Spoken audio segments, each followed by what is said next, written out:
What is up, everybody? It's Dr. Vibe here, host and producer of the award-winning Dr. Vibe show. As always, I like to say, you're blessed and highly favored. You're a magnet for miracles, and you're a solution for someone's problem. And also, I'm a certified empowerment coach, president and CEO of Express Your Vibe Coaching and Communication. But it's not the Dr. Vibe show tonight. It's definitely not the Dr. Vibe show tonight. I would say it's stuff tonight, but I think it's going to be the ladies first show tonight, because we got two psychologists against poor little old me tonight, but we're gonna make it through. But most Wednesday evenings at 9:30 Eastern time, myself and Jazz Keys, who's on the bottom part of the screen beside you, hosts our conversation called Stuff. And what's Stuff all about? Stuff is live online conversations hosted by myself and Jazz about current events and culture from a black woman's and a black man's POV. And if you don't know what POV means, I'll explain it to you. Point of view. Done. So, Jazz has been away for a few weeks doing odds and ends. And certainly first things first, Jazz, welcome back. How are you and your daughter doing? We are exceptional. Definitely favored and blessed and with no complaints. Excellent. And one of the things that you were up to over the last few weeks, you went to something called NABJ. So tell us what NABJ was all about. So it is a convention that is hosted every year for Black journalists. And by far, it's one of the most monumental conferences that I've ever attended. Specifically, if you're in this field, whether it be media, whether it be broadcasting, whether it be on the writing end, which is kind of how I navigate into that space. It is a powerful conference for networking, for being empowered as a person of color in this particular field, and just dynamic on every element, from learning experiences to building relationships to connecting with individuals that are in the base all the way to CEO and CFO level and so on and so far. But it's just a really powerful and enlightening weekend that we get together and grow in this particular industry. So powerful, definitely. Well, I follow you on Twitter, and I was keeping a track on you, and seeing that you had a really great time down there. So I'm glad it was a positive, rewarding experience. I went the first year just in awe, and I got to come back this year as an author and a speaker. And so it was definitely a shift in my experience and the way in which I participated in NABJ, but equally powerful. So it was definitely, again, another life-changing experience at NABJ. So I definitely recommend it to anyone that's in this industry. You won't regret it at all. Well, if it ever comes close to Canada, I will make a thought of making it to it, because I don't think there are probably too many African Canadians at that conference, and I'd like to be a barrier breaker and come and just cause craziness down there. Yeah, I actually met a really great Canadian. He's in broadcast journalism. I met him last year at NABJ, and so he does great work out of Canada. So it's people from all around. Definitely Try to make your presence known next time or anytime it comes close to Canada. Thank you so much. Well, it's great to have you back. And how's your dear daughter doing, by the way? No. She's in her first week of first grade and rocking it out. So we're just really getting back into the regimen and the routine of getting over summer break. But she's doing exceptional. Excellent. Yeah. Well, the boss of the house, I'm glad she's doing fine. Well, we have a new friend for Stuff, but not a new friend for Dr. Vibe here with us tonight. She rocked the house a few days ago on the Dr. Vibe show when she came on and shared about an article she talked about called Healing Black People. And it was an outstanding conversation. And I said, you know what? We got to get you on again. So here she is again, like the second time in less than a week. Chiaku Hanson is a very... Oh, she's going to correct me. Chiaku Hanson. Chiaku Hanson is a very discerned and spiritual woman. She is honest, unique, and eclectic. She is a male decoded blog called Male Decoded, where she decodes the male psyche. She's a doctoral candidate of clinical psychology. Her interests in psychology are spiritual psychology, psychoanalysis, and neuropsychology, spirit, mind, and body. So she is with us for the first time on Stuff, and she's going to be sharing one or two things from a very interesting book she has written called The Male code. And I didn't know I know guys have male code, but it's going to be interesting to hear it from a lady's point of view tonight. So Ms. Hanson, thank you so much for coming on tonight. How you doing? I'm fine. And you? I'm blessed, highly favored, magnet for miracles, and a solution for someone's problem. I am always good when I'm doing live streaming broadcasting. I'm in my element, God has told me. So I'm in my element. I'm feeling good. And even better, I'm with great ladies and great people. So I'm fired up. I'm fired up, ready to go. So let us ask, before we get into a little bit of the book, what sparked your interest about writing about men? Okay, well, that's a hard one.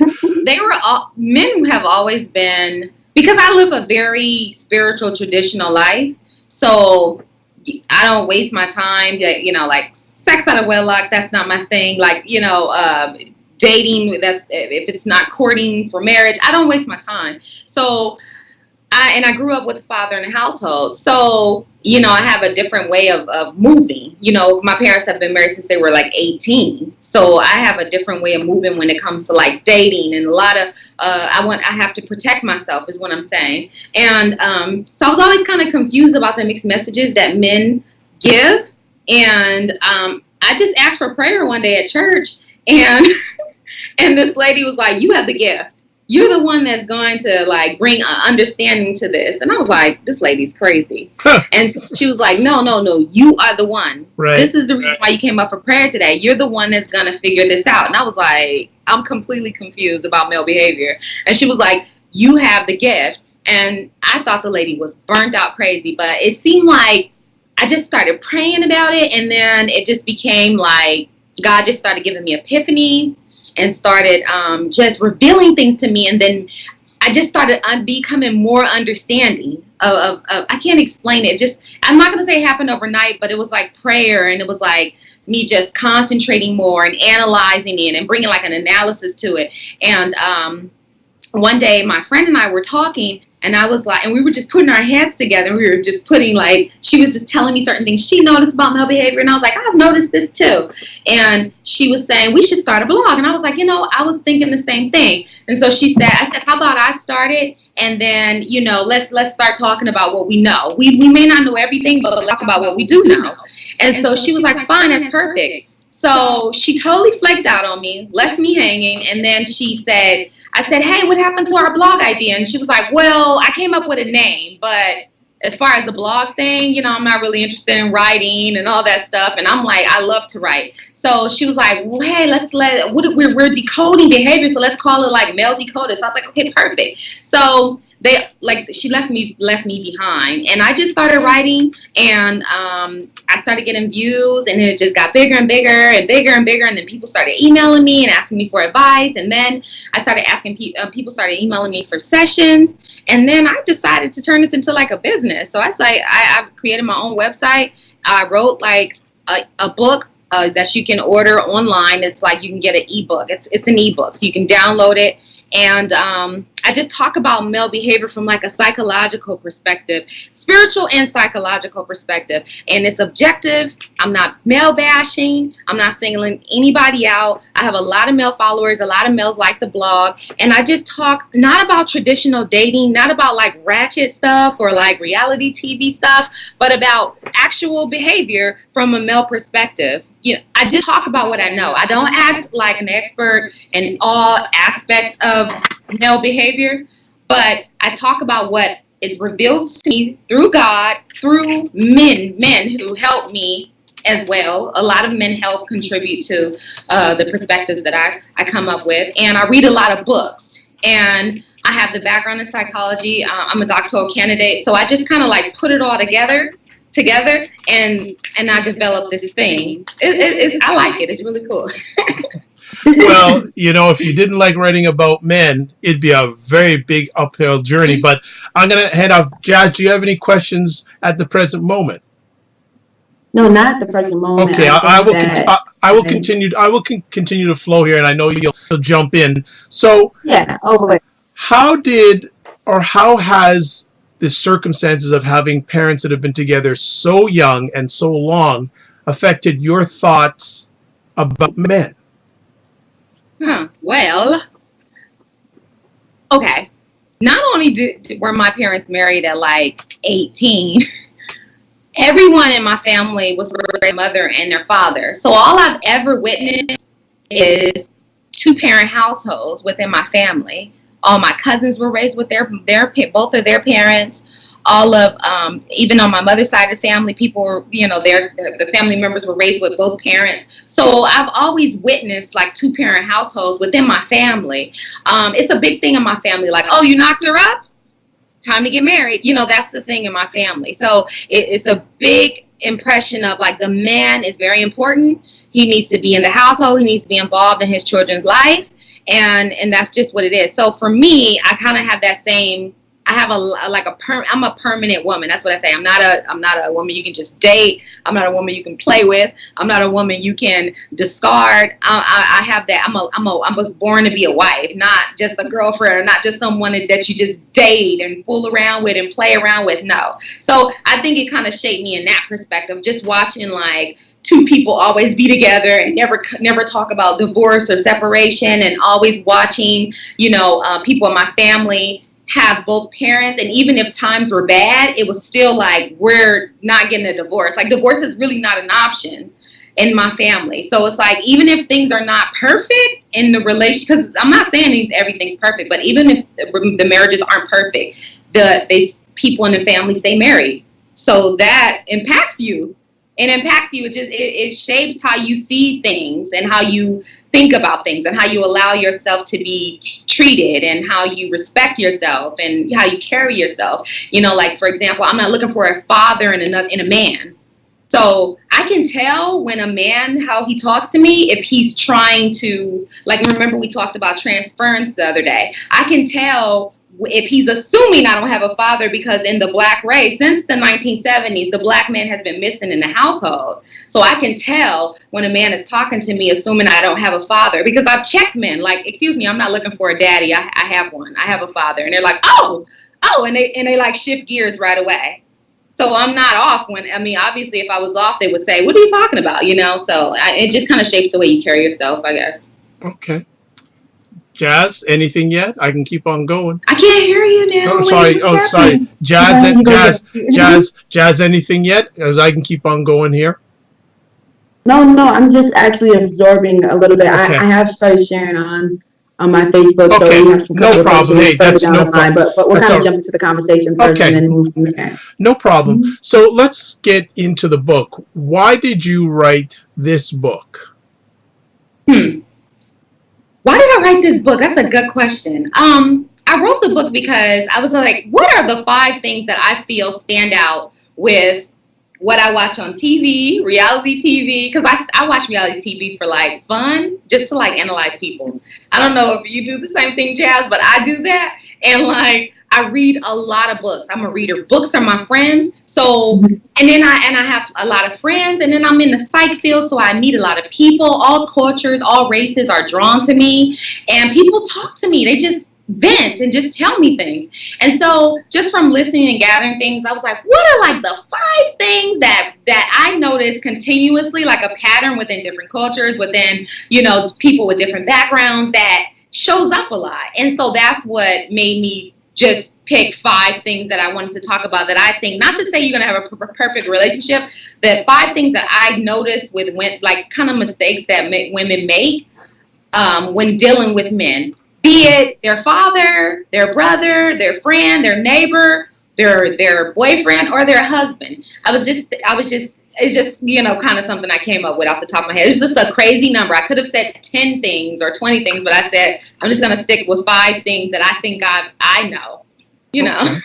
Well, that's good. Now, was it hard for you to write the book?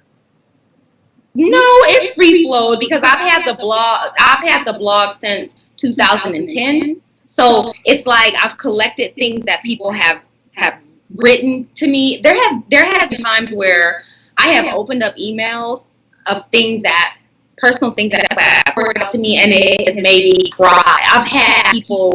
I had one guy email me and tell me that he was contemplating suicide, and he had read one of my articles, and it just made him like have a reason to live because he was looking for help, couldn't find any. And I mean, I've had people say, I thank you, God sent you, I found your article, I was just researching, trying to get help from this bad breakup or this divorce or whatever. So for me, it's like, I gather a lot of the information that I get, and I kind of just came up with these 5 things to know about men, and I call it the male code. Okay, well, and you know what? And more you're we may not get to more than 1, if maximum 2 tonight, because there's a number of conversation pieces that I want you to share about. And I've been doing this online conversation for 10 years now, and I've spoken and heard a lot of privately with me, publicly with me. One of the things that I, just off the top of my head, what gift do you have that makes men open up to you, in your opinion? Okay, this is a misconception that I feel. I don't know how Jazz is going to feel when I'm saying this, but this is one of the misconceptions that I feel. Men are simple. That is the biggest lie that has ever been told. Men are simple. All they want is sex, food, and what's the other one? Do you know what it is, Jazz? Sex? They say all men want is sex, food, and sleep, or something like that. Oh, and they're fine. It's very simplistic. But I don't remember all of them. Jazz. Huh? What'd you say? I said they suggest that it's something very simple. It's 2 or 3 things that men need. Yeah, right. And I can't remember what they are, but I know one of them is 2 of them are sex and food or something like that. And like I said, I'm serious about the sex out of wedlock thing. I'm serious about that. So that's definitely not something I'm giving. And so for me, it's I'm I don't believe that that's true. My father is not that simple. He's very complex, and he's never hungry. He eats all the time.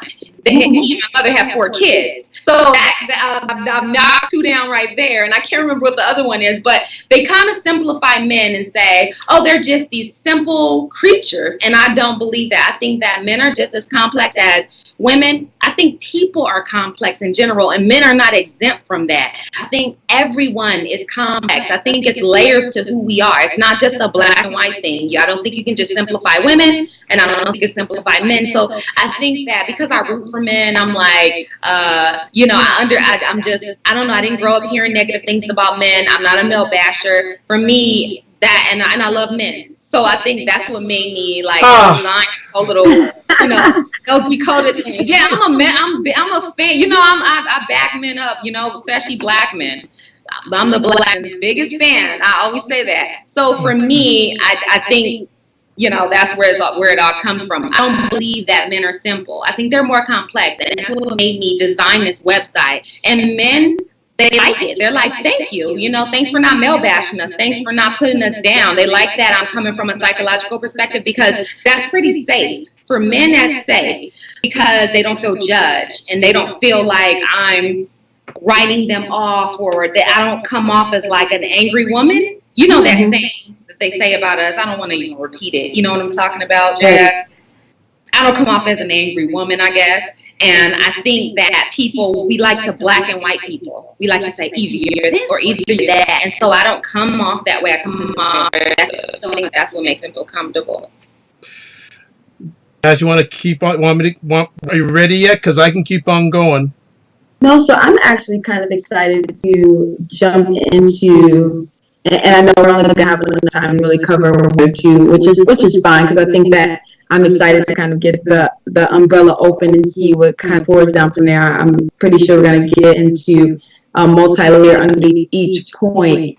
But I think you do draw home some really good foundational points, and that I actually do agree with you in the context of not simplifying men to be simply in the categories of they just need sex and food and whatever that third thing is that's probably going to come to at the end of the show. So I believe that foundation of understanding that, one, men aren't that simple, and also not dismissing the idea that men are actually very emotional and sensitive in more ways than we actually acknowledge as well, lays a great foundation for us to begin understanding the language or the code. But again, I want to allow you to move us through your book, or at least start the navigation through your book and kind of discuss how that goes. So I guess my question would be, as we kind of move into that, would be one of the things that you could share with us as you kind of narrowed down. And I'm pretty sure you had 30 or 40 that you had to kind of condense into these 5. But what would be one thing that you would say would be a trait for us to know or recognize about men in the particularly dating relationship scene? Because I think that's what your book is geared towards, understanding relationships. Okay. In psychology, we're taught to listen. People feel connected to you when you listen to them, when you hear them. So one of the things that I talk about in the book, I have a subtitle, and it's called Men, let me get the direct subtitle. It's called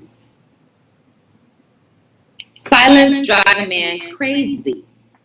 So, like, I said that to say that I think that because men have been taught, suck it up, oh, you fail, you hurt yourself, someone hurt your feelings, this woman, this man, this teacher, this whoever, whatever happened to you today, suck it up. Yeah, just scrape it off, wipe it off, and suck it up. And so, whereas women, we have been nurtured to be emotional, talk about our feelings. We have higher verbal skills. And I think that a lot of times women, when they're interacting with men, be it their father, whoever the man is, or boyfriend, husband, they tend to nag, or I can't believe you did this to me. I think we talk to men as if we're talking to our girlfriends, or the way we talk to our mother. And I can't talk to my mother the same way I talk to my father. I can't. They are completely different. My father's a Marine. He's very strict. He's very mean, and he's very straightforward and harsh, almost like a New Yorker. And my mother is very sweet and very nice and very peaceful. Completely different people. So I can't talk to them in the same way. So when I become a little too mushy, my dad's like, back up with that. So I think that sometimes as women, we tend to talk to men as if we're the same way we would talk to our girlfriends, and we communicate with them. Men don't communicate the same way we do. They don't have, their verbal skills is not as high as our verbal skills. And so with that being said, it's that title, Silence Drives a Man Crazy, is my perspective is, instead of nagging a guy or putting him down or criticizing him or saying, I can't believe you did this, I can't believe you did that, shaming him and guilting him, that doesn't work. Just take a seat, quiet yourself, and kind of let him figure it out. Not figure it out, meaning you're going to give him the silent treatment, but sometimes you have to take a seat, take a step back and allow a man to fix it. I just kind of watched my mother and my father, my mom and my dad have been married 50-something years, and 55, 54, I don't know. But my mother does not argue with my father. She does not nag him. She does not argue with him. She's just kind of just takes a couple of steps back, and she communicates very differently. She has her own little way of communicating. She doesn't always respond. She doesn't always nag. She doesn't always complain. She barely does any of that. But she has a way of getting her point across when she needs to get her point across, So I was just saying, communicate with your silence sometimes. You can do that with body language. You can do it. You can communicate non-verbally. You can also humanize a man. Sometimes men are so detached from their emotions, they don't know what they're feeling at times. So you have to kind of humanize them and make them connect to their emotions before you just kind of jump on them. I can't believe you didn't call me. I can't believe you stayed out until 3 a.m. and you didn't call me back. I can't believe, I'm just watching reality TV. I can't believe your baby's mother did, you know what I'm saying? It's just you kind of have to humanize them first. If a man is not connected emotionally to you or to the situation, he's just going to look at you as nagging or driving him crazy or just, you're tripping. Let me just take a break from her. I can give an example. One of the guys who lives in my apartment complex, he's the apartment manager.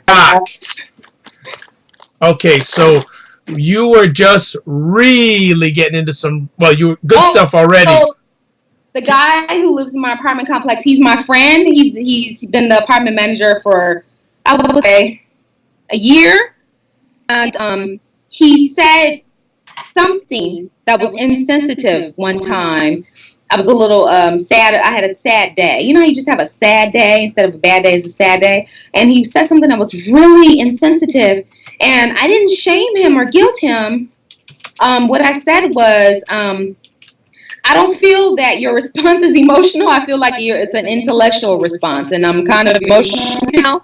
And he was like, "Oh, really? Okay." He was like, "Man, therapy, working on this. I'm thinking on this." And the reason why he was able to respond that way, Jamie, I wasn't like yelling at him or being like, "I can't believe you responded that way." You know what I'm saying? So I was just saying to say that sometimes you have to humanize a guy so that he can like connect is what I'm saying. So that's the whole base of the title. Silence drives a man crazy. Some they're nagging. They're used to women, you know, criticizing or shaming and talking to them as if they're one of the girlfriends. So when a woman takes a couple of steps back and she's able to take a hold of her emotions and have self-control, kind of like the way Michelle Obama has. Like that's a power move is what I'm saying. Okay.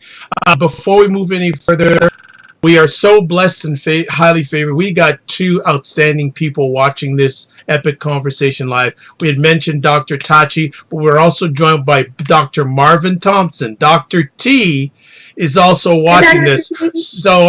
So we are so happy to have both of them. And I know I'm speaking they're going to have comments in real time on this because they're at the top of the heap. So when they're coming at you, you're getting some of the best. So both of you, thanks so much for watching the conversation live. If you have any comments, I will have our guest, our friend, answer them. So Jazz, while we had technical issue, you said you had some questions you wanted to ask. If you have, great. If not, I can continue to answer, but I always defer to my Jazz. No, it's fine.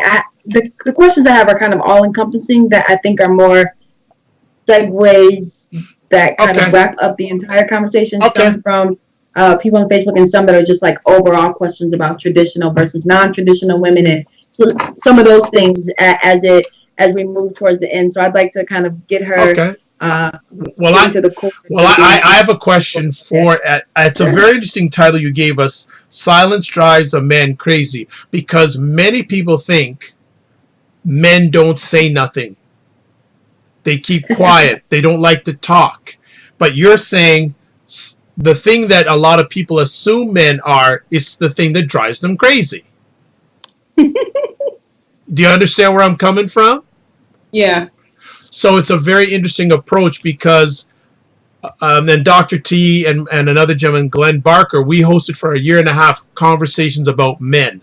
We did about at least 30 or 40 different conversations about men. And one of the things that I always say is there are many men out there that are screaming and nothing's coming out. Mm-hmm. Yeah.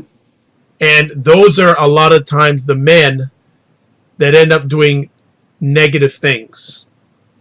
Yeah. So my thing is, just as you're saying, silence drives a man crazy. Can you give some practical suggestions on how ladies can get the silence out of the man?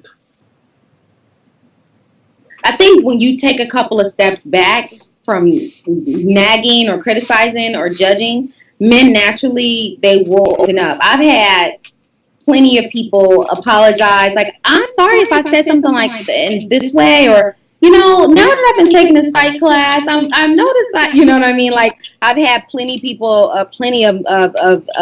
say, hey, I noticed that our conversation didn't end as pleasant as it normally does, or, maybe a colleague or someone that I'm, working with or I'm in class with or something like that. So to me, I think take a couple of steps back. Don't always address the issue. Everything is not worth discussing. Like, okay, maybe someone didn't do something that you like. There's different ways to express that you don't like that. You can use positive reinforcement. You don't necessarily, and positive reinforcement is when you reinforce the good behavior, the behavior that you desire, instead of reinforcing the undesirable behavior. So you can basically use that too. Like if you like for people to check in with you, let's just say someone likes to be checked in with. Okay, that's fine. But you don't necessarily have to chew the person's head off when they don't check in. Just reinforce them when they do. Thank you for checking in on me. You're so nice. I really, really like when you do that. I really like when you show concern for me, when you're caring. I think that really makes a man purr like a cat. I like that. Men I like that. Make a man purr like a cat. Men are like cats in a sense. And I don't mean that like, I know people are like, oh, men are dogs, women are cats. Are very complex. It takes a while before they purr. It takes a while before they open up. It takes a while before they meow. They have to get to know you. They have to feel comfortable. They have to feel like they're being nurtured. And that's how men are to an extent. Okay. Jazz, I can keep on going. You want to jump in? Because I got another thing I want to get, at least two more things I want to get into. But anything you want to share right now?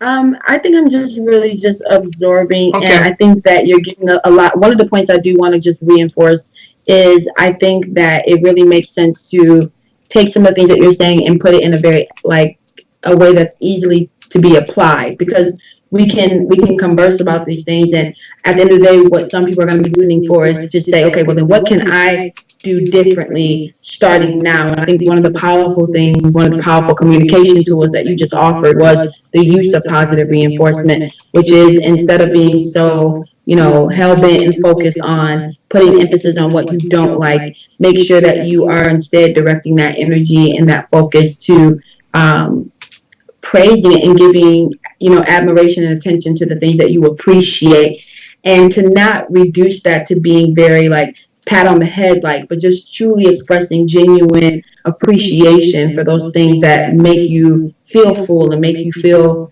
whole or appease a part of you. And I think that's really important, because it's men and women were sometimes trained to give way too much attention to what we don't like, as opposed to sitting in the emotions of the things that we do appreciate. And so I like that you gave that as a practical communication tool that can be used immediately across the board. So I just want to show appreciation for that comment. I want to add to what she's saying too. Like, positive reinforcement can be, let's just say you don't like to talk after 10 p.m. and there's a particular person that always calls you after 10 p.m. So don't answer.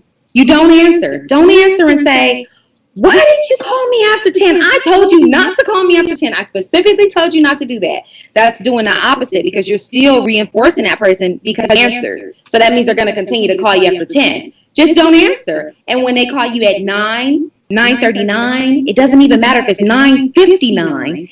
You say, hello, hi, you called me right before 10 like I asked. Thank you. You reinforce them. You reinforce them. And you don't, I'm just, of course, I'm being like really commercial right now, but I'm just saying, of course, you're not going to be like that when someone does do something that you desire. But what you do is you reinforce what you like. And for example, let's just say there's a guy, let's just say you're walking down the street and the guy's like, hey, girl with the blue jeans. Hey, girl. Hey, you don't answer to that. If you don't like that, don't answer to it. And then one day, if you happen to see that person while walking to the bus stop or to the train, and they say, hey, hello, how are you? Then you respond. So that's enforcing, that's driving, that's the silence driving because what happened is he had to think about his behavior and say, hey, why didn't she respond? So the next time he sees you and he says, hi, hello, how are you? And you respond, you reinforced him.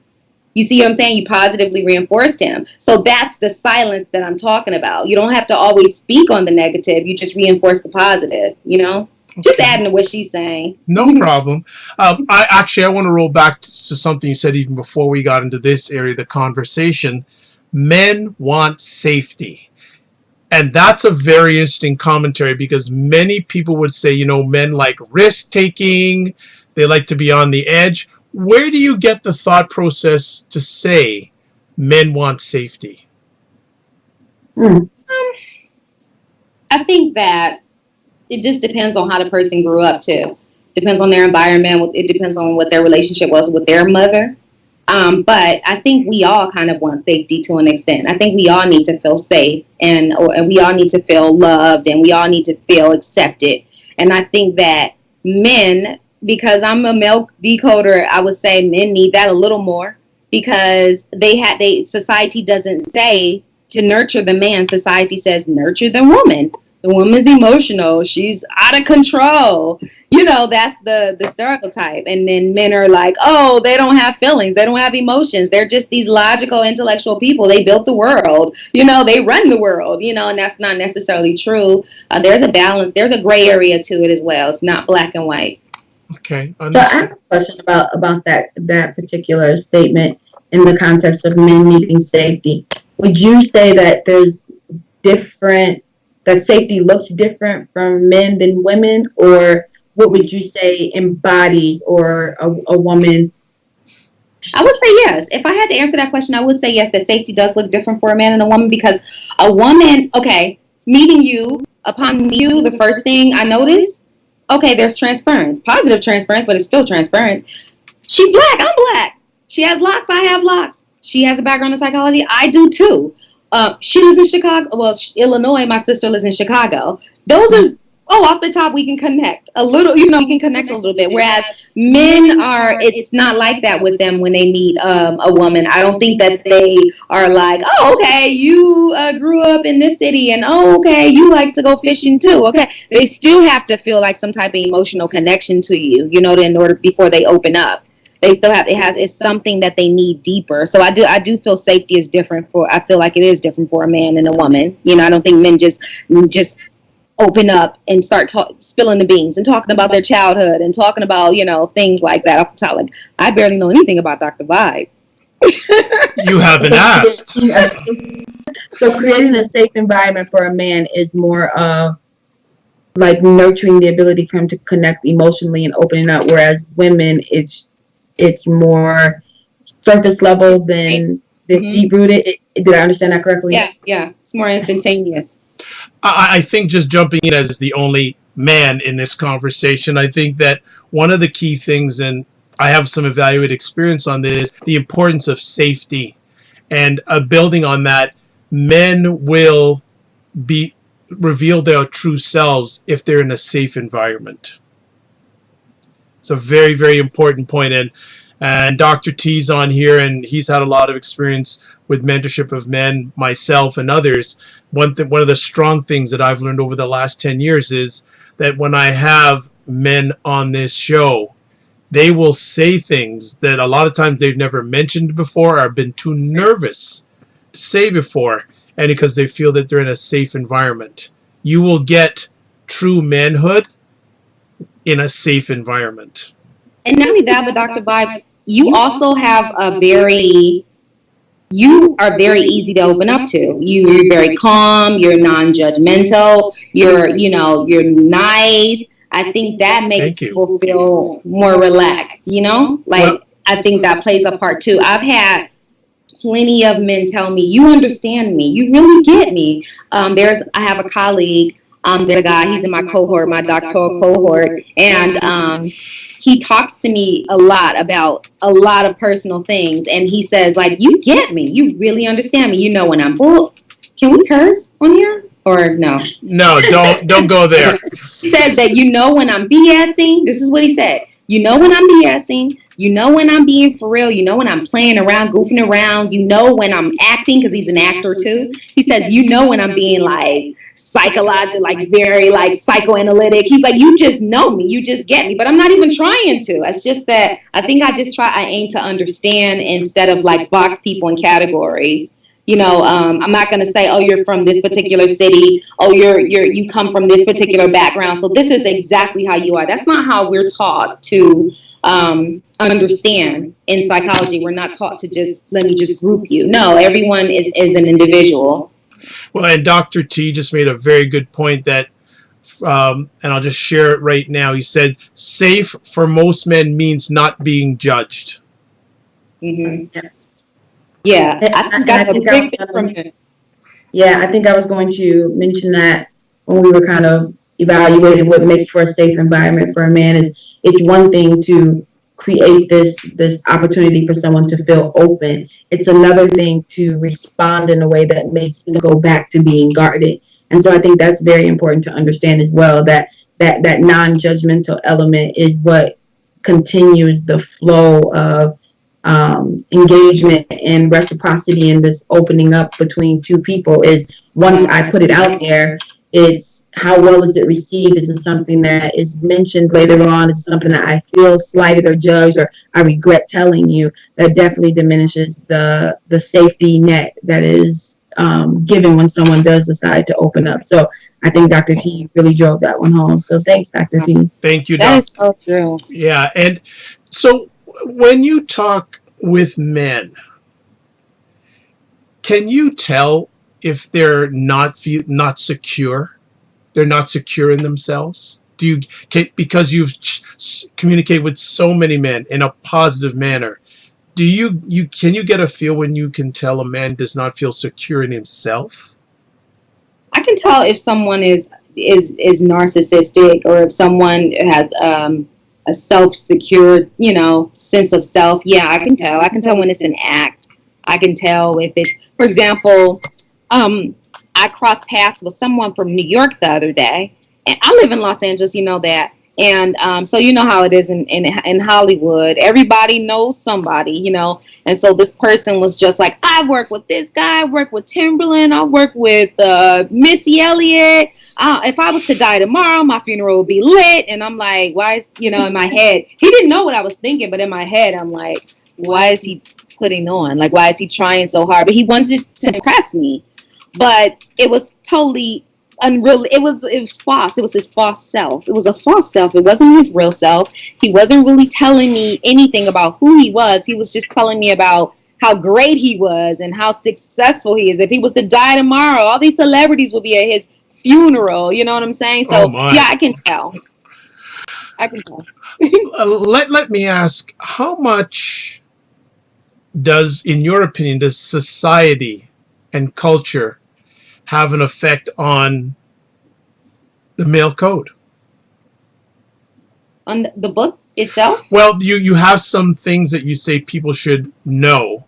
If you take those 5 things, how much has society had a negative effect that you need to list these things?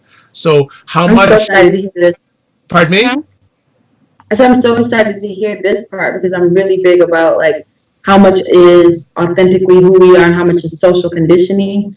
So I'm really interested in hearing, as you kind of decode men, how much of it is just strictly related to this is just male behavior versus this is what society has conditioned man or manhood to resemble or be. Great take, Jazz. I'm looking forward to this. Thanks for decoding what I was saying. Good job. Teamwork. Okay. So for what the silence drives a man crazy. And there's another point that I in the book, or I talk about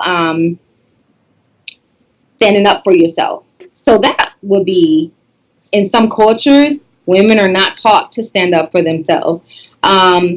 Also, because of the feminist movement, that's a whole nother topic. There's a different kind of way women stand up for themselves now. So, I think that some of it is like a mixture of like what I notice society like feeds on us. Like, okay, don't stand up for yourself. Just take it. Be submissive, and also talk about your feelings. Just, treat people how you want to be treated when you have to treat people how they need to be treated, not how you want to be treated.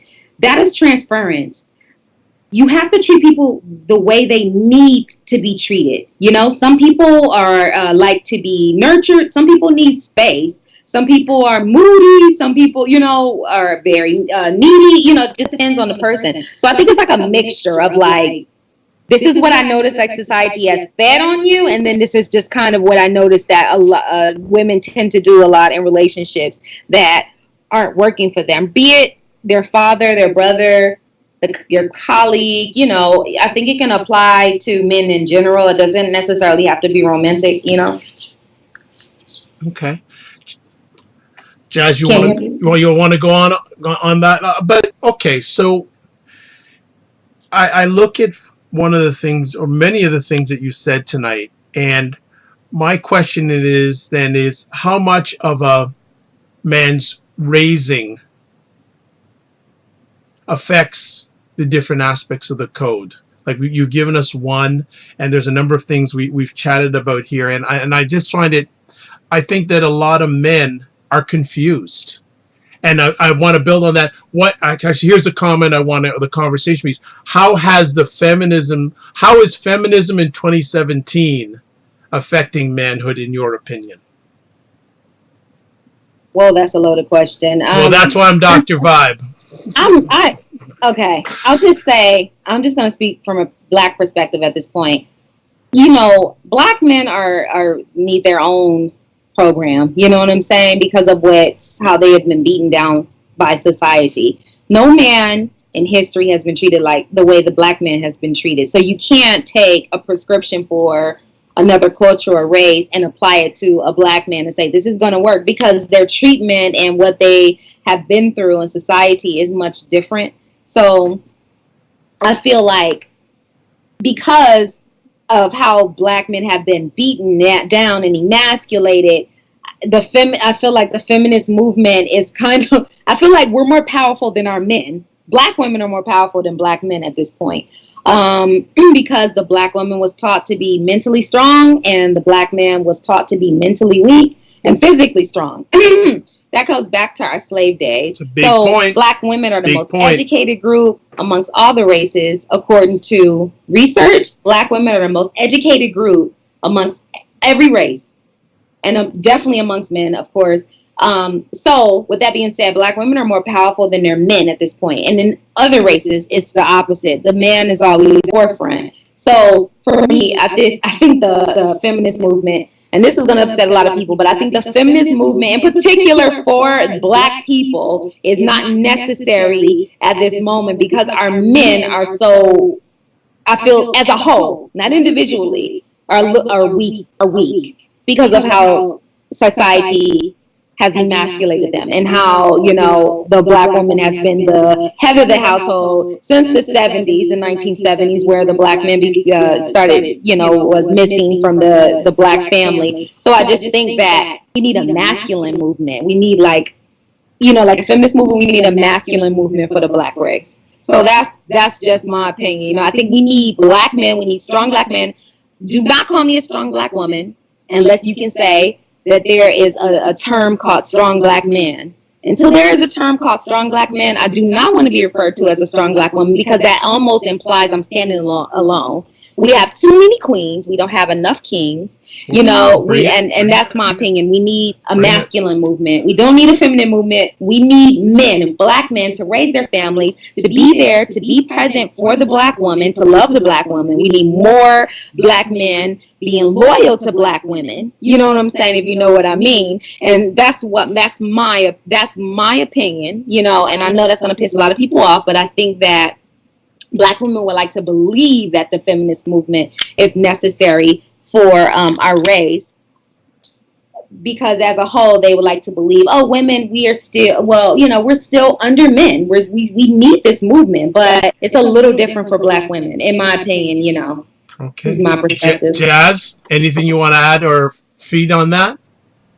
Yes, so I have and it kind of goes back to one of those writing questions. And again, this is a topic that we can literally dissect in multiple different ways, and multiple different sectors of this conversation can be addressed as a separate conversation. So I'll do my best to kind of hone in and put a target on one point.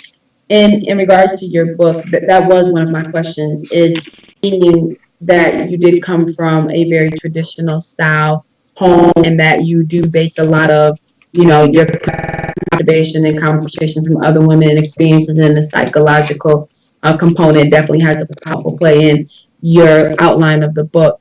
Do you feel like this is a book that speaks to the non-traditional woman? Because regardless of whether or not we feel like the feminist kind of movement or that stance is necessary, it's very true that we are seeing this kind of movement and shift where women are, and I'm going to see Maxine, you know, reclaiming time, power, things like that in a very bold way that maybe go against some of the traditional elements or traditional traits of womanhood.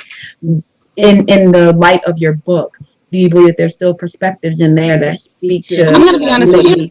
Mm-hmm. I'm going to be honest with you.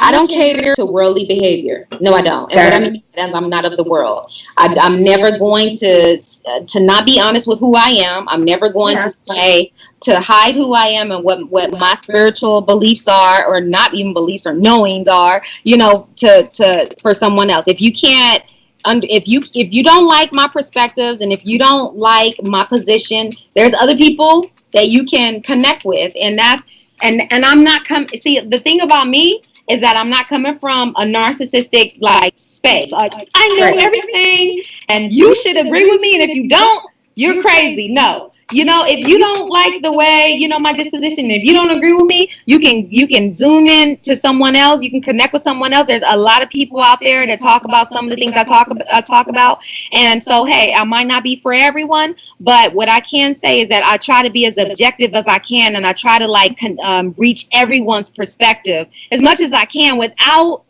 like what I want, without neglecting my own you know, spiritual beliefs. So with that being said, yeah, I think my book is very, very objective. You know, silence drives a man crazy. You know, another point that I talked about was, you know, standing up for yourself, knowing how to not let someone walk over you, knowing how to not be a doormat. I think anybody can connect to those things.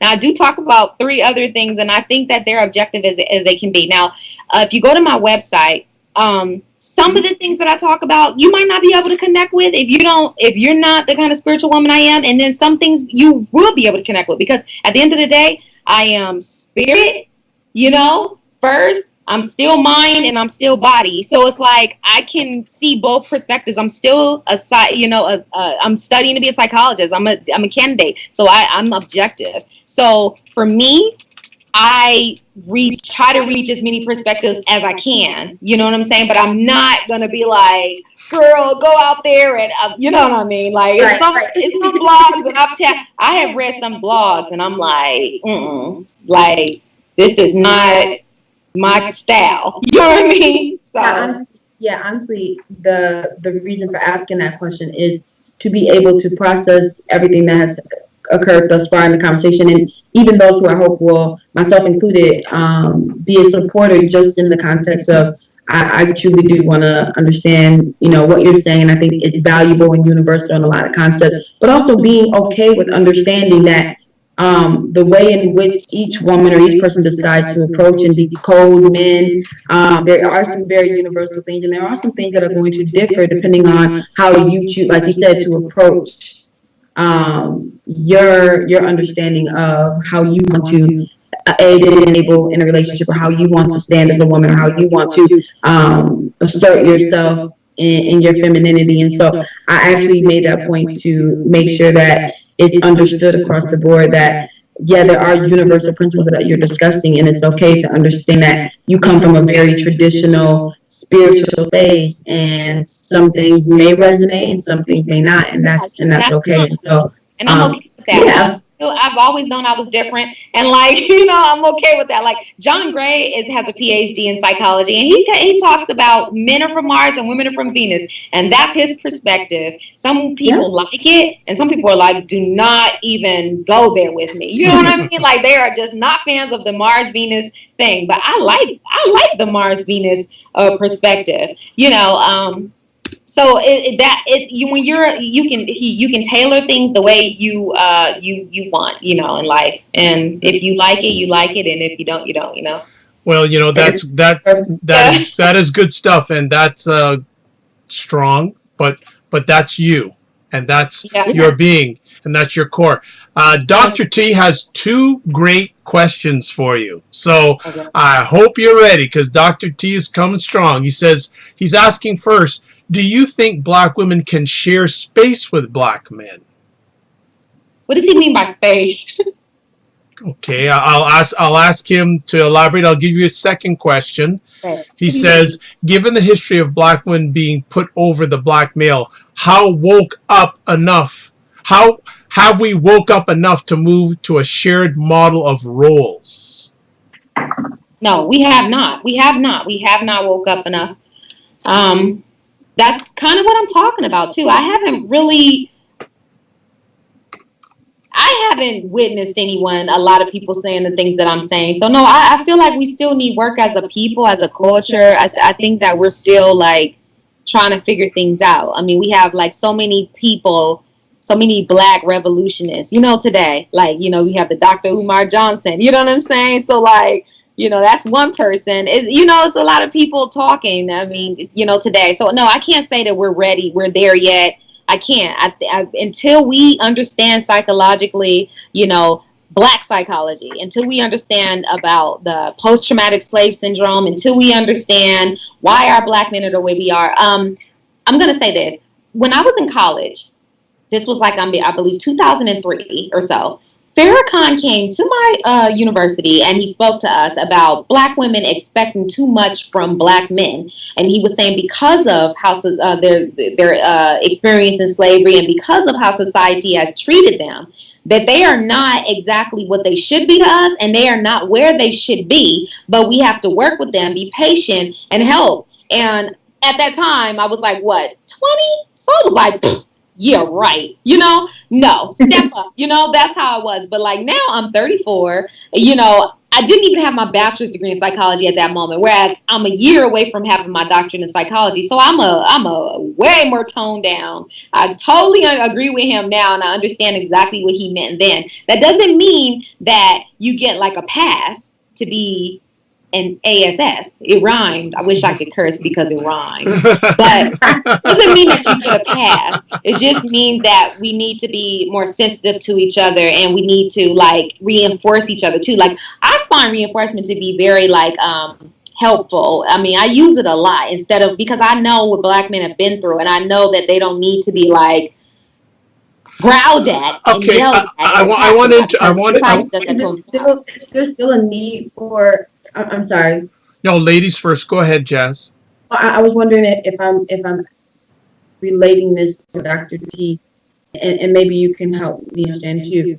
I don't want to speak for him, but is it going to require us to abandon the idea that like men are responsible for X, Y, and Z, women are responsible for X, Y, and Z, and that's how you make for a healthy home, as opposed to X, Y, and Z need to get done. How do we share these responsibilities amongst each other? So I think one of the issues that we run into is still moving in this expectation of this is the role of man because this is what we've been taught and this is what we've been trained and this is the model that we are pressured to follow. And when a man can't live up to being X, Y, and Z, that's where the complication comes in, as opposed to these are the things that need to occur for us to be successful as a union. How do we share this space, both being powerful beings, if I'm understanding that correctly? Is that what Mr. T meant? Well, Dr. T, I don't know about Mr. T, but I think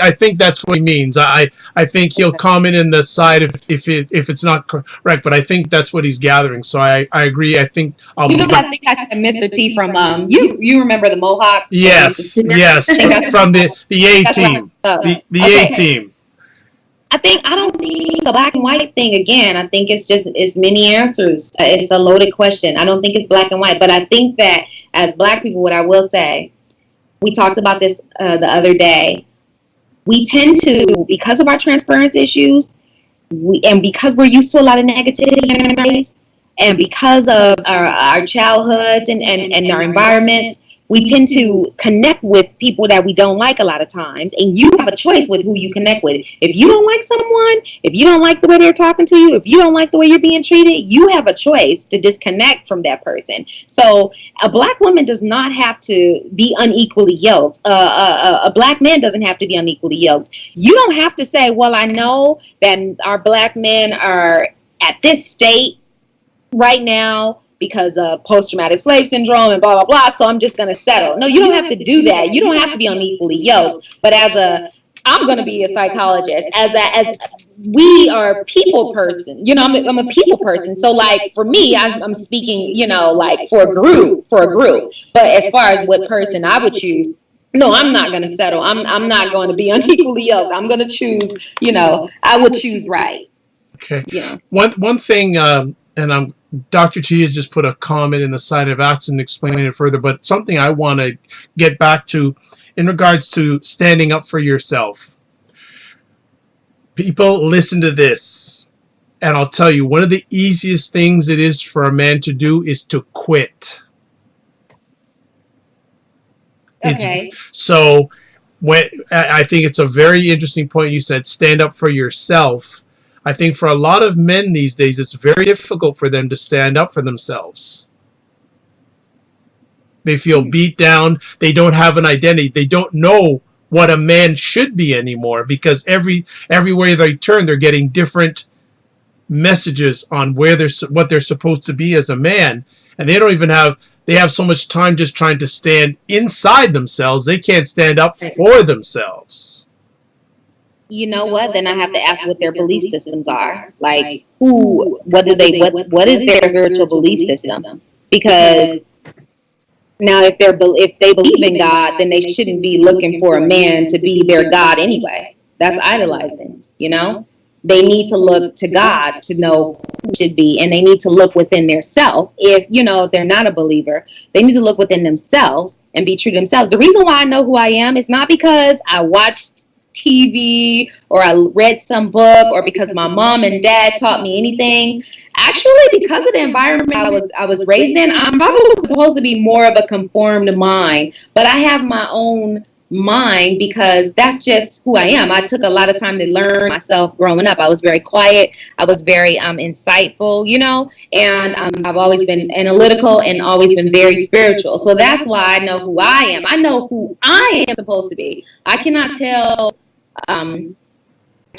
you who you're supposed to be, and I can't tell Dr. Vibe who he should be. You have to find out your own prescription for who you need to be. You know what I'm saying? So that's the question. I think that we need to stop saying, as people, okay, we need to be like this.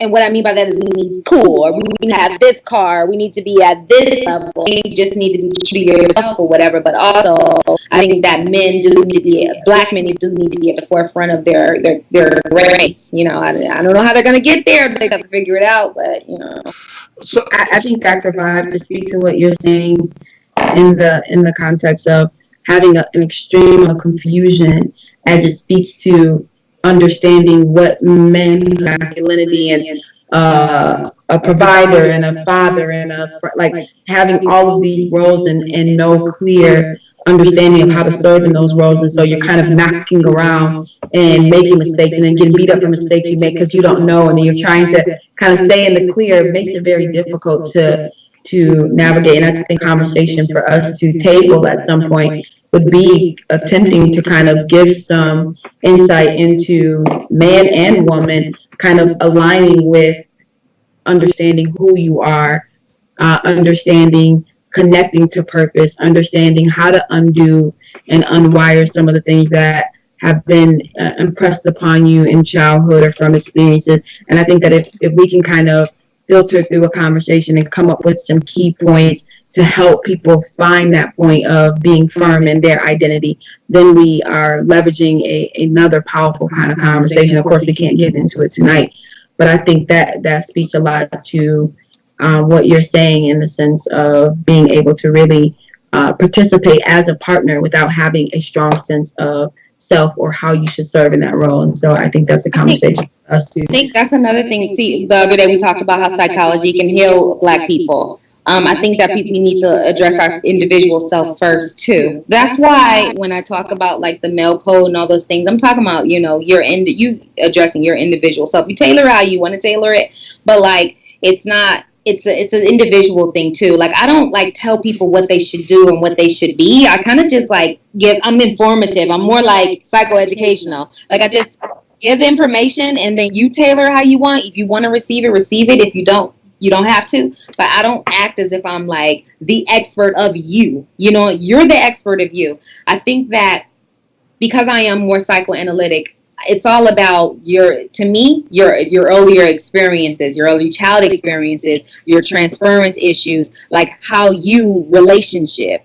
How do you connect with people? How did that all shows up in your transference? You know what I'm saying? So how do you connect? How do you relate? What are you thinking when you're talking to people? How do you, maybe befriend people? All that is relative to, how you connect with people. And I think that if I was to talk to a group of Black people about relationships, that would be one of the first things I would talk about is connecting with your individual self. Why did you choose that person? What made you choose that person? Why do you stay? Why do you stick around? Why are you going through this? What happened to you? What have you learned? What have you learned from your mother and father? How did you learn how to love? What has society taught you about love? What makes you think that you need to, put up with that? Or why do you, argue that way? Or why do you respond that way? Or what makes you think that way or feel that way? You know what I'm saying? Just ask those insightful questions helps a person, connect with their self first. You have to have a relationship with yourself first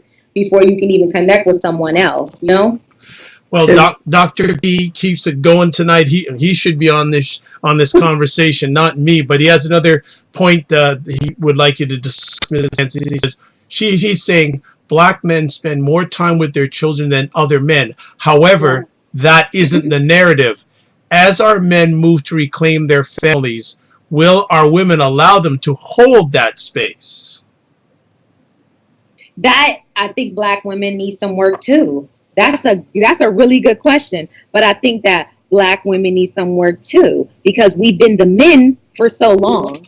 We've been our own man for so long. You know what I'm saying? So you since the 1970s, where the Black men started missing from the Black family, a lot of Black women have been raising families alone, and they have been the man and the woman. So I feel Black women are defeminized, and I feel Black men are emasculated. And I feel like we're in a lot of cases, Black men have been like kind of been the underdog. And the Black women have been the king, So I think that Black women will need work. I don't think if it was just to happen overnight. It depends too. It also depends because according to John Gray, he says that men fall in love when they are actively pursuing a woman, when they're doing things for a woman, when they're being effective and providing things for the woman, and if a man is not doing that and he really feels that he desires the opposite, or if a woman feels like, I don't want a man to be that to me, I'm a feminist, I am a powerful woman, I don't need a man to open my door. He says, try it the traditional way, and I promise that you will like it. And he has done studies where he's met people who didn't like to do the things traditionally, and they tried the opposite, and they ended up like finding their soulmate. This is John Gray. This is his perspective. He's the PhD, degree holder. So this is what he says. So I think that Black women would have to meet a real strong man first before they would even know if they like it and if they'll receive it. Whereas they're not receiving that. They're not experiencing that. They're experiencing a lot of Black men pretending to be men. Oh, I'm gonna curse. I'm gonna sag. I'm gonna be mannish, and not necessarily be a man.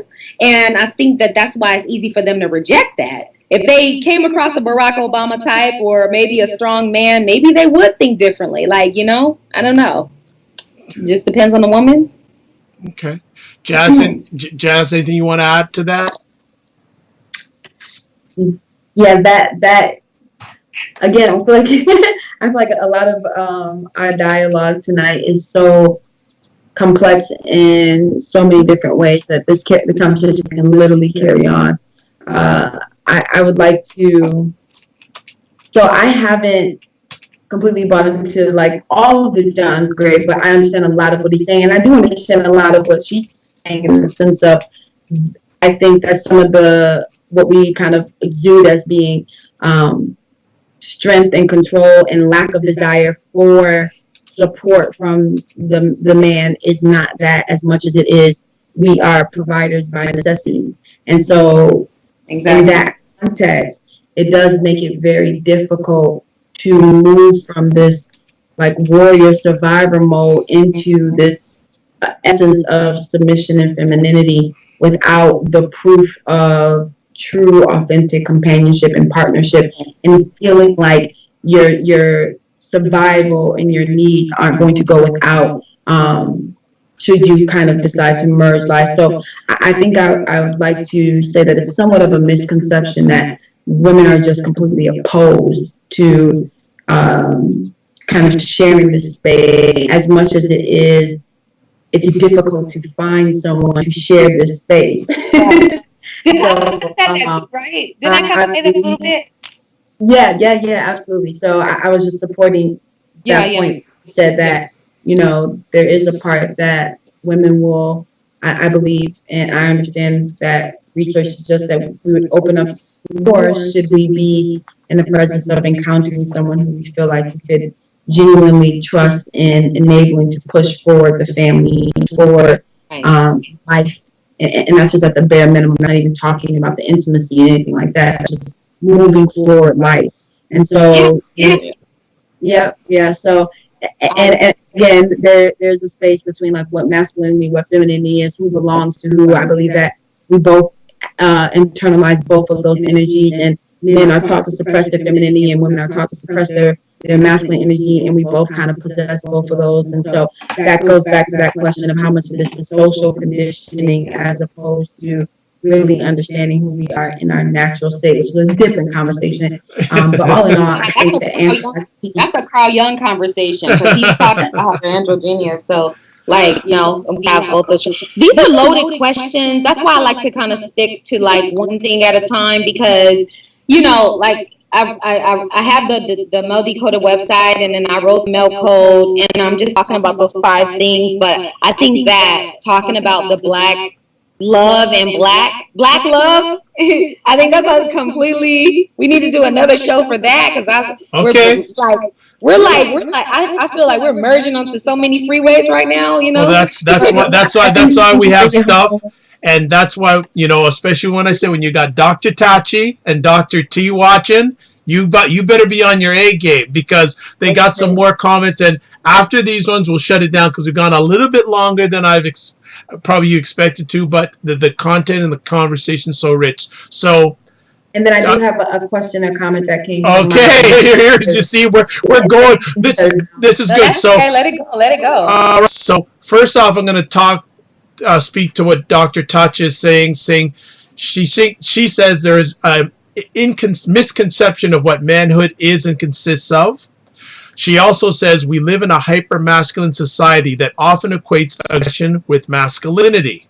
Exactly. Next, she also says, I gave my students an exercise. One of them mentioned how he bought his son a Hulk blanket because he wants him to develop into a strong male.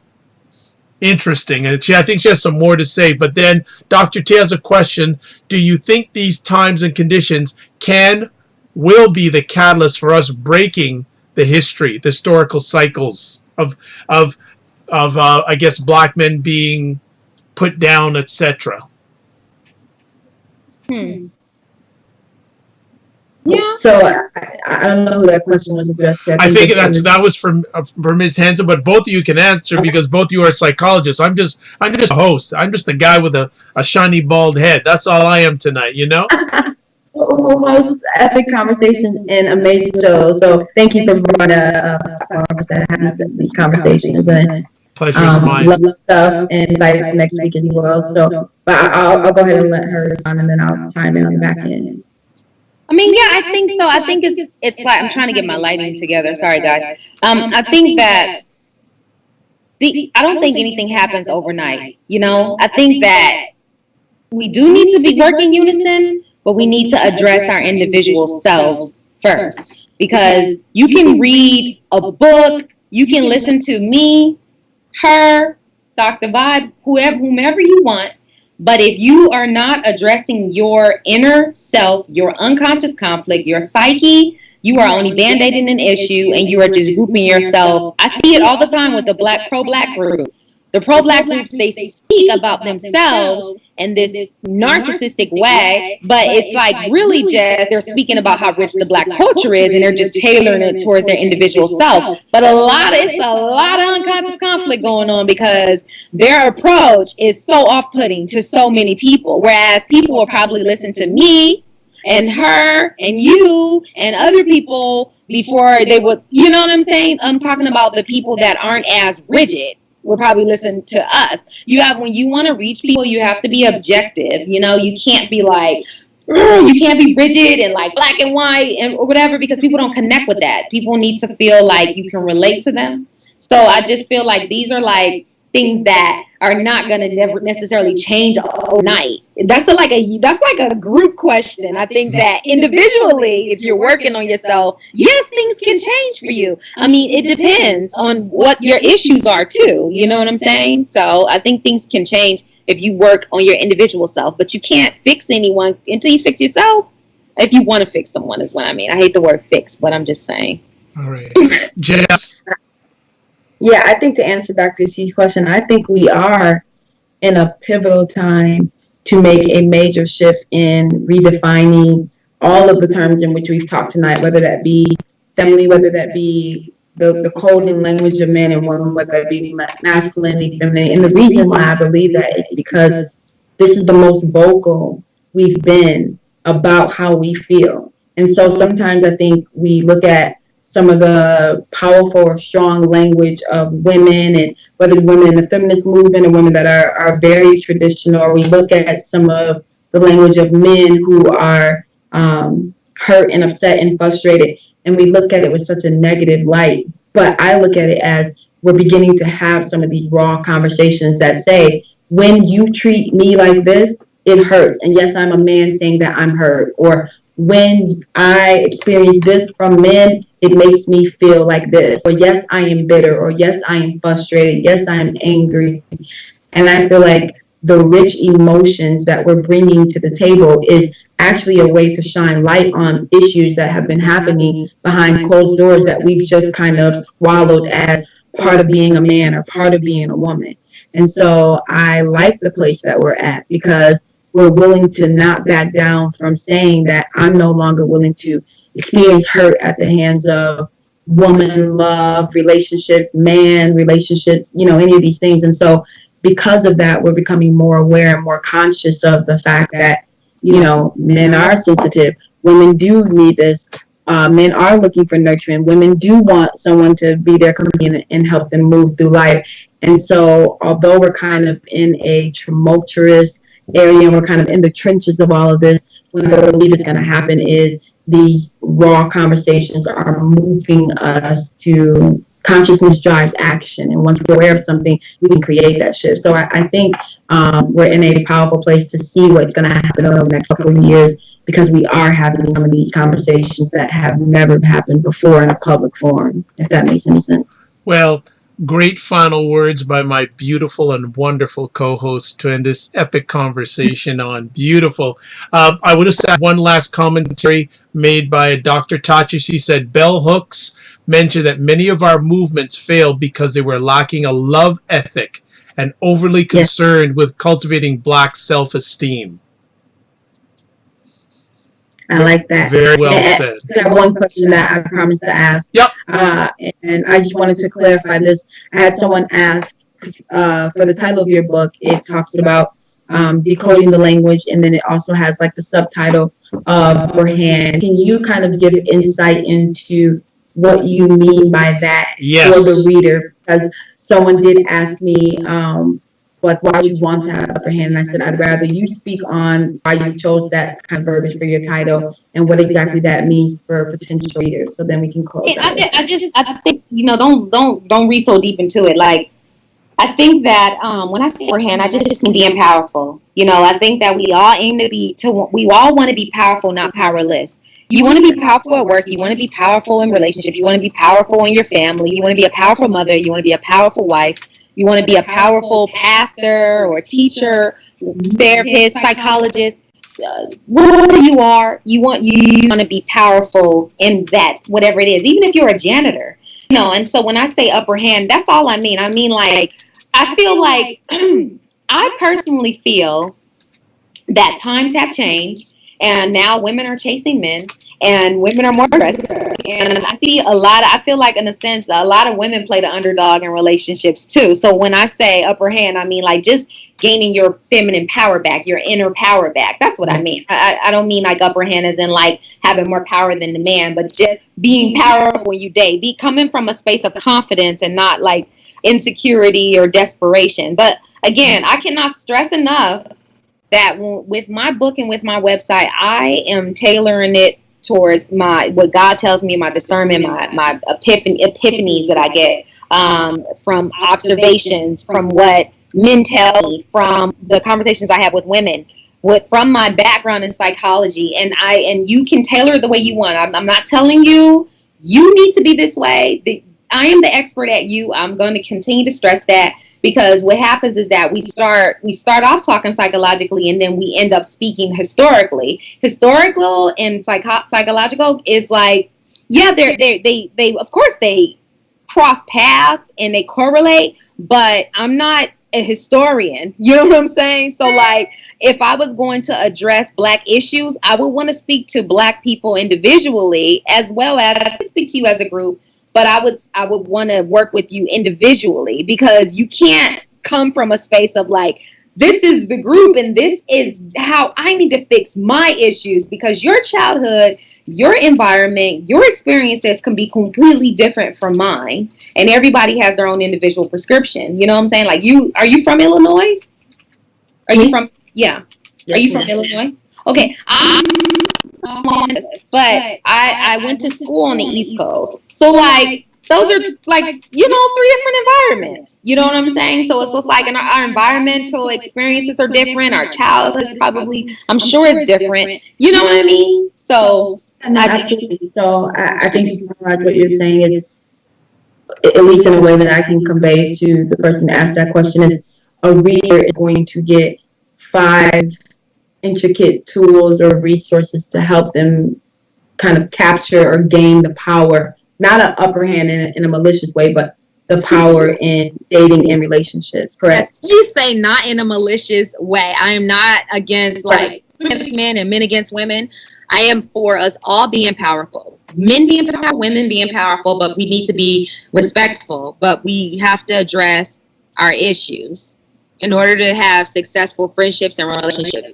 I have my relationships with people are more successful now than they've ever been, because the more I dig into psych, I'm able to heal even myself. So I mean, I'm at a different maturity level in my career than I was with my bachelor's, my master's, and even now. Like, getting your doctorate degree in psychology is a completely different, like, it is a whole different ballgame. And so as I grow, as I evolve, as I mature, my relationships, I connect differently with people. Like, I'm more powerful in my relationships because I'm able to, be drama free and just, you know what I mean, and just connect differently is what I'm saying. So Absolutely.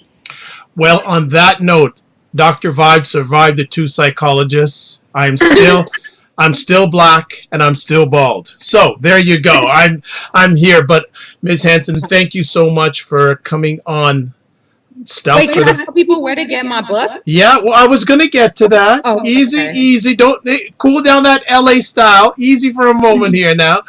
But yeah, we'd like to thank you for taking time out of your positive, productive schedule to be on Stuff for the first time. And I have a feeling you're going to be back. Just have this funny feeling you're going to be back. So Yeah. How can people get in touch with you? My website, www.meldecoded, MALEDECODED, decoded, meldecoded.com, or they can follow me at meldecoded on Twitter, or also meldecoded on Instagram. They can also email me, WRITE, .male, MALEDECODE. They can also reach out to me on LinkedIn. And you can purchase my book, 5 Things to Know About Men, from my website. It's on my website. It's an easy purchase. It will download to your computer instantaneously. It's an ebook. Excellent. Fantastic.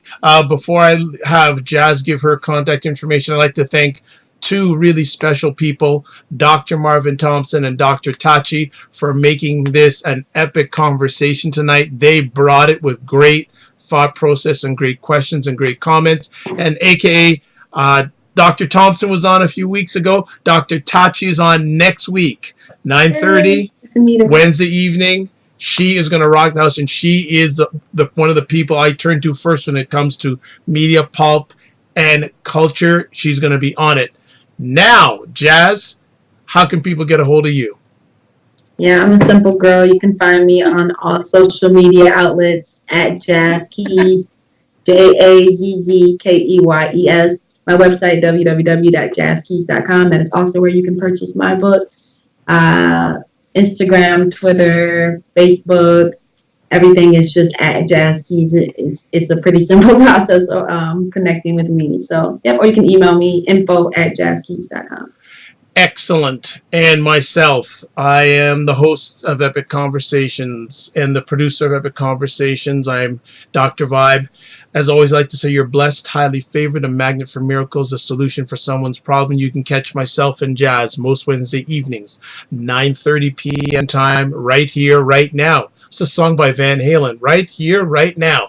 And you can also, if you want to listen to replays of my YouTube conversations, this is the place. Right here, have almost 250 subscribers, and if it's in your heart, we'd love more subscribers so you can watch more of these epic conversations. Also, if you want to listen to replays of my epic conversations audio-wise, website, thedrvibeshow.com, Apple Podcasts, iHeartRadio, TuneIn Radio, Stitcher Radio, Google Play Music Store. Also, selected conversations audio-wise on thegoodmenproject.com and also WJMSradio.com. You can also catch me as a brand ambassador for the only online site that is dedicated to African Americans in food, wine, and travel called Cuisine Noir Magazine.com. And finally, if you want a complimentary 30-minute empowerment session, since I am president and CEO of Express Your Vibe Coaching and Communications, reach out to me. I believe that the more empowerment that you have in your life, the better your life will be and the better you can help others with their lives. Two last things. Live your life as a dream. If you can dream it, you can make it. And remember also, sometimes you have to get smaller to get stronger. Thank you so much for joining us tonight. God bless, peace be well, and keep the faith. And we'll see you next week on Stuff. Thank you so much. Catch the replay. It's worth it.